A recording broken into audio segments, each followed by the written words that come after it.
Welcome to my presentation, A Greater Reality, Human and Non-Human Past Lives. What this presentation is about the multidimensional nature of the human spirit or soul, and how we connect to this lifetime from other lifetimes, and how that is relevant to our contact with non-human intelligences. The greater reality encompasses true stories of past life multidimensional connections to our extraterrestrial heritage and soul mission. Children and adults share their past life awareness on other planets, dimensions, as different forms of intelligence. Past life links to Sasquatch, Bigfoot connections. Past life recall of lives on Atlantis and the links to that life today. Past life regression connecting to hidden archaeological finds, the arks, ancient spacecraft discovered around the globe with beings in stasis and advanced technologies that are to be gifted to humanity from our star ancestors. So are the arks part of an activation and awakening of humanity, and that their consciousness connected to all humanity, to our star ancestors? Is this part of the awakening of consciousness we are experiencing today? And is there a message from these intelligences? I am Mary Rodwell, founder and principal of CERN, the Australian Close Encounter Resource Network. Awakening, my book, is how extraterrestrial contact can change your life, and the new human awakening to our cosmic heritage. Both of them are results of working with over 3,500 individuals, families, and children, and their experiences with non-human intelligences, both extraterrestrial, interdimensional, extradimensional, transdimensional, and beings from our future. Contact with non-human intelligence is a new paradigm exploring the relevance of human consciousness with paranormal contact modalities. The Dr. Edgar Mitchell Free Foundation has a new title, Consciousness and Contact Research Institute. What we're looking at is a greater reality, the paradigm of consciousness and the paranormal, and the contact modalities. What is the connection? There is a connection, I believe, through many different forms of our higher consciousness. These are the contact modalities that I mention. When we look at the science of consciousness and contact with non-human intelligences, we're looking at all these forms of experience: connection to spirits and ghosts, sightings and encounters, out-of-body experiences, mystical meditation, shamanic experiences, channeling, remote viewing, near-death experiences, and past lives. All of these can be a vehicle to connect to our multidimensional nature, and also to connect to these intelligences that we may be given many different names. Some may see them as angels, elementals, spirit guides, and other beings. Others will see them as non-human intelligences. It depends on the lens of perception that you accept. But I'm primarily looking at how these experiences relate to connections to other lifetimes through regression hypnosis, and why I think this is very valuable and very, very important is that it is important to note that hypnosis is more about exploring the non-physical part of our consciousness. Dr. John Mack, founding director of the Center for Psychological Studies and former head of psychiatry at Harvard University, said this: it was, in his opinion, regressive hypnosis was more accurate than conscious recall, primarily because the conscious mind will often edit information it struggles to accept. I believe that is accurate and echoes my work in hypnosis. What is also important with the Dr. Edgar Mitchell Free survey of 4,200 people, contact with non-human intelligence resulted in 85% of experiencers stating that after their encounters, contact experienced psycho-spiritual transformation. In other words, even though it may have been really traumatic to begin with, ultimately it was a process that resulted in psychospiritual transformation and a new awareness and a high awareness of who they are. So there is an esoteric nature to DNA.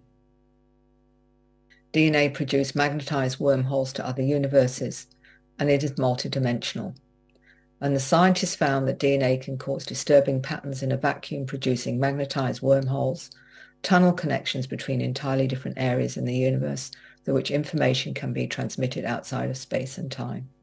DNA tracks these bits of information and passes them to our unconscious, to our consciousness, and explains phenomena such as clairvoyance, intuition, spontaneous and remote acts of healing, self-healing, mind's influence on weather patterns, and more. And this has been known now for a number of years, that we have this ability within our DNA to access a multidimensional reality. We also have the capacity to hold incredible information in human DNA. So what is stored in human DNA? Is it dormant? Or is it junk, which is a name used by geneticists? Not so.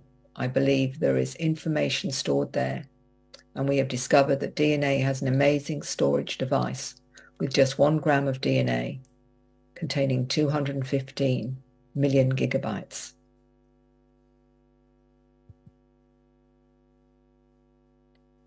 The scientists also discovered that there's a genetic code that they believe was invented outside the solar system several billion years ago, and appears to have an intelligent signal embedded in the genetic code, a biological setting which would have longevity in detecting extraterrestrials. These are recognizable hallmarks of artificiality, irreducible in any natural origins.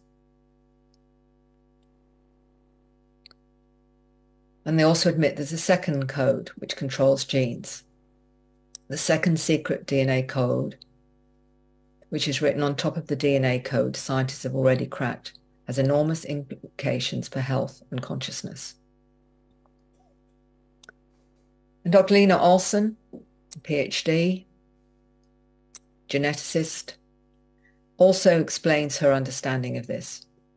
It's a combination of genetically improved bodies in combination with souls from different places in our universe, incarnating in these improved bodies. The souls have different frequencies and vibrations depending on the evolutionary status that plays a role in activation of the DNA in that particular body. I believe we also have to take into account the collective soul of Homo sapiens. Also, that human DNA has the ability to transform. The information of the donors and their background is there, a hidden key, and like PC programmers hide their work. This key can be activated. The programmers know the person is ready to be contacted. The activated ones spread a signal to wake others up. She says, I feel they are speeding this up. And in our survey we did with the 4,200 people, 25.58% had messages about the upgrading of human DNA. And many, as they become more awakened, connect to the title hybrid. And Zach, in my book, The New Human, mentions this. Humans are expressing their consciousness through their DNA, as is the new human. The hybrids are part of a new human archetype we're evolving into. The labels don't matter. The humans are evolving. Our DNA is advancing. And we'll express that in any way possible, and it's contained in our DNA.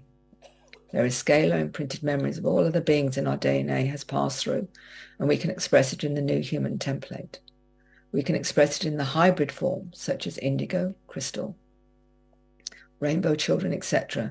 That is the energy they're expressing or perceiving through their reality lens, and what we are emitting. They're all interconnected, but you perceive it as different if you wish to. Many relate to the term star seeds or the new human. Past life connections to star nations. For many, they may connect to the many forms of non-human intelligences, such as Pleiadian, Arcturus, etc. There's a feeling or knowing you're not from here, a connection to other planets and other life forms, healing by non-human intelligences, awakening to a higher consciousness, activated multidimensional awareness, taught from visits to space school or taken on board spacecraft and educated by these intelligences. Downloads of information, scripts, symbols, scar languages, art and music are also part of this interaction.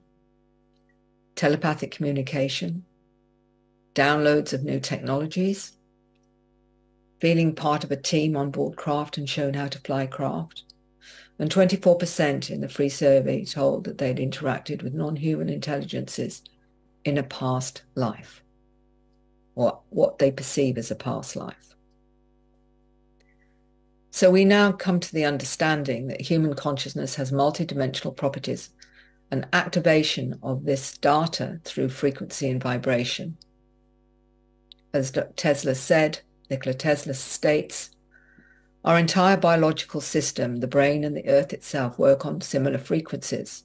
And if you want to find the secrets of the universe, think in terms of energy, frequency, and vibration. Eli, of 9 years, recalls a past life on Orion. I know I'm from a different star, different planet, different universe. I know I'm a star child. I know a different science and maths that are from here. Before I came here, I was doing light physics. I change light, I use light, I make things out of light. Basically, I was a light physicist. I worked with time travel technology. I know how to build a portal. I know how to teleport. Tesla was like me, a scientist bigger than his age. He knew more than he was supposed to. I'm here to teach special things like special physics. And more of his story is in my book in chapter 8 about off-world technologies and mind control. A 7-year-old shared that he was a time traveler to his parents. He said, I'm a time traveler from the future and my real form is not this one I have now. I am genderless in that form. There were terms and concepts. His mother knew, he had no idea.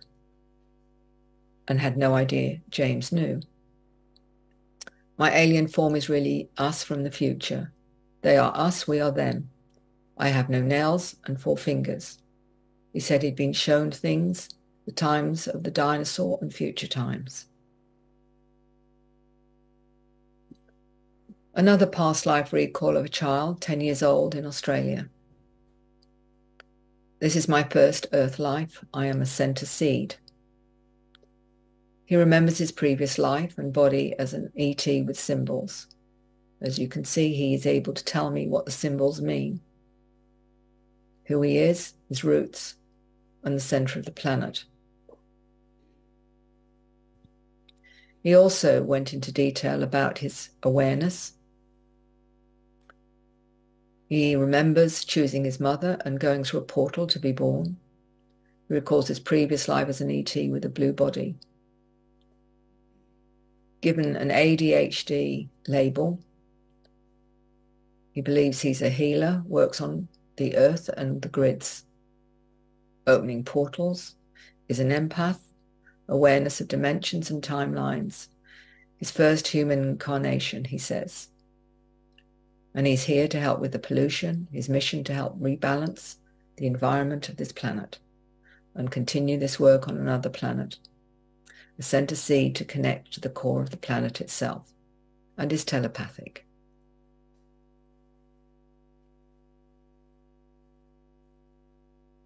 A 9-year-old identifies as a hybrid from another life. She says, I'm a water being plus human. In my past life, I lived on a water planet. When I look in the mirror, I am still one of them. I talk to animals and I understand how they feel. I can feel things in music more deeply than other people. I feel the emotion and the story behind the music without anyone telling me. I can feel the person who wrote the music and the message they want to say in the music. And that's an image of herself as a water being. An 8-year-old connects to the mantis and calls them his ancestors. There is no end to the universe and nothing is impossible, he says. I see mantis beings who are my family. I will go back to my mantis ancestors when I die. A mantis told Paul as a child, I'm your real mother. Paul mentioned starships are interstellar and they were artificial portals or portals all over the planet. Seeding of other planets by many of these non-human intelligences. A more complex story is this one. As a young man who discovered he'd failed in a past life on his human mission, which was to activate human consciousness, and he has reincarnated to complete the mission. And his artwork is a conduit for new perceptual information accessing other dimensions. He said at the age of 4, he remembers he had contact with what he believed were soldiers, which came into his room at night. I used to talk to them, he said. He also experienced psychic abilities from a small child. I would see balls of light before I went to sleep. I started to focus on my art and painting. Began to understand how to communicate with spirits. Studying fine arts, I communicated to them and asked for help, he said. I believe it was Leonardo da Vinci I was communicating with, and I asked him, what made you think it was Leonardo? And he said, because I was doing a painting which was traditional at the time. I heard a man's voice, very calm, talk me through a still life picture. He was struggling as he's naturally an abstract painter. Hard to explain, but he would talk to him and tell him to put some paint on a spot or a particular brush stroke. And I said, did he introduce himself to you as Leonardo? And he said, yes, that's who he said he was. He said, one day I was experimenting in painting this image and it fell off the wall and a voice said, leave it there. I started painting a cosmic, other dimensional kind of painting, like surrealist painting, but more abstract, just like another world. They feel real to me, like I'm escaping into another world. Although I feel I can create another world, I also feel like it actually exists. In the hypnotic regression, his understanding of the importance of his art came more clearly. He felt that he was in a metal shuttle-like ball, craft, felt familiar. And they are expecting him and going towards a golden light to a meeting with them. The figure, tall and skinny with big eyes, big head, long face and blue skin. The being knows him but calls him by another name. John calls these beings both family and colleagues, and their star origin is Syracuse, located in another dimension. He describes 2 points which look like a spider web and says that one travels through it to the other side. He travels to that point and then it spits him out in another dimension. He describes it as dimensional travel. He says he's there for a briefing about what needs to be done, and it relates to his painting, which is a map, to help the human world, and they need to know them. John felt the maps help them and also humans. He said it helps them to come to contact us and help us to contact them. He's a middleman of 2 dimensions. The artwork can create a portal but also open people up to an understanding of dimensional space. The colours are important because it creates the right colours for that energy. He said they often take him up to craft at night and it's very intense. And explains his fear of heights or falling off the edge were related to this when he was a small child travelling through dimensions, which helped him understand his phobia. The alien was standing in front of a patient. I couldn't see them but felt their energies. I only saw that they took out something that looked like a long black stick made of metal or something like that. Lee Capitelli is Australian and communicates with many star beings and recalls past life with some of them.